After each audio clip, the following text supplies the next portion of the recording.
narito ang mga napapanahong balita. Naalarma ang health officials ng Zamboanga Peninsula kasunod ng paglobo ng naitalang kaso ng Human Immunodeficiency Virus o HIV sa rehiyon. Ayon sa datos ng Department of Health Region 9, nasa 57 HIV cases kada buwan ang naiulat nitong unang quarter ng taon. Higit na mataas kumpara sa naitala sa parehong quarter ng 2024.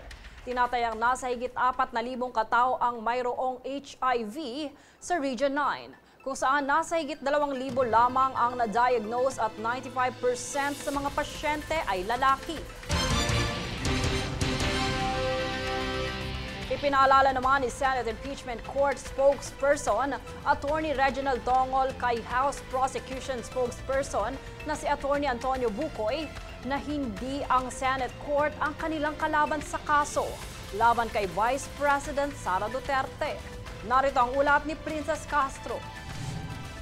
Tumugon si Senate Impeachment Court spokesperson Attorney Reginald Tongol sa mga patutsada ni House Prosecution Panel spokesperson Attorney Antonio Bucoy hinggil sa mga batikos laban sa korte.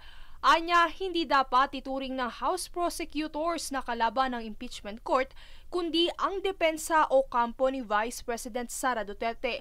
Nag-ugat ang lahat sa mga pahayag ni Attorney Bucoy makaraang ibalik ng Senado ang Articles of Impeachment laban kay VP Sara kamakailan.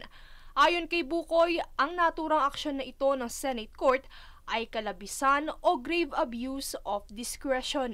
Bukod dito ay pinahayag din ni Bucoy ang hindi malinaw na utos ng Senate Impeachment Court sa Kamara hinggil sa kaso. Alinsunod naman sa naging desisyon ni Senate President at nagsisilbing presiding officer ng impeachment na si Senator Francis Cheese Escudero, sinabi ni Bucoy na ang tanging limitasyon ay ang saligang batas at sariling impeachment rules ng Senado kung saan hindi maaaring gawin ang lahat ng nanaisin.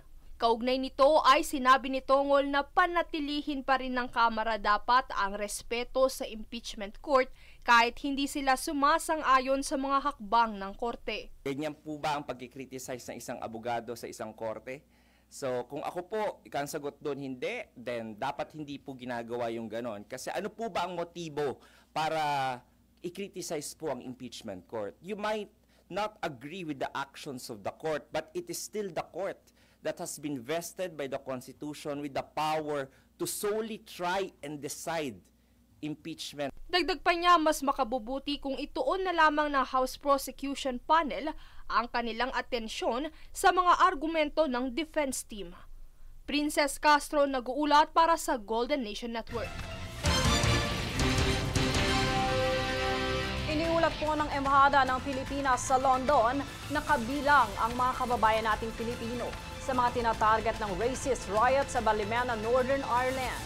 Nagsimula ito nang may ulat na umano'y sexual assault sa isang babatang babae ang dalawang Romanian teenager. Sa kasagsagan ng kaguluhan, sinunod ng mga rioters ang ilang bahay at sasakyan, kabilang ang pag-aari ng isang Pilipino. Itinuturing itong racist tirade. Kinababahala ng Embahada ang sitwasyon ng mga nadawit na mga inosenteng Pilipino kung saan inaalarma ang mga Pinoy sa Ballymena at kalapit pang mga lugar na maging mapagmatyag at huwag mag-atubiling humingi ng tulong sa Embahada kung kinakailangan. Kami ang boses ng pagbabago. Ako si Jade Buhoy at ito ang News Force.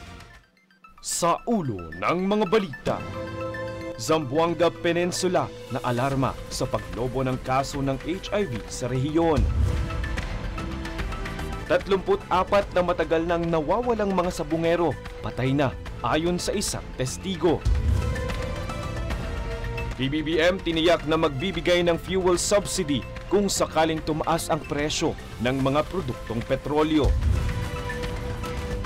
MMDA pinag-iingat ang publiko sa Peking NCAP violations website. BI pinadeport ang 100 illegal POGO workers. At petisyong asylum ni Harry Roque sa Netherlands hindi ipinagkaloob. Patas at pantay na balita, komprehensibong ulat para sa pulso ng masa. Ito ang News Force.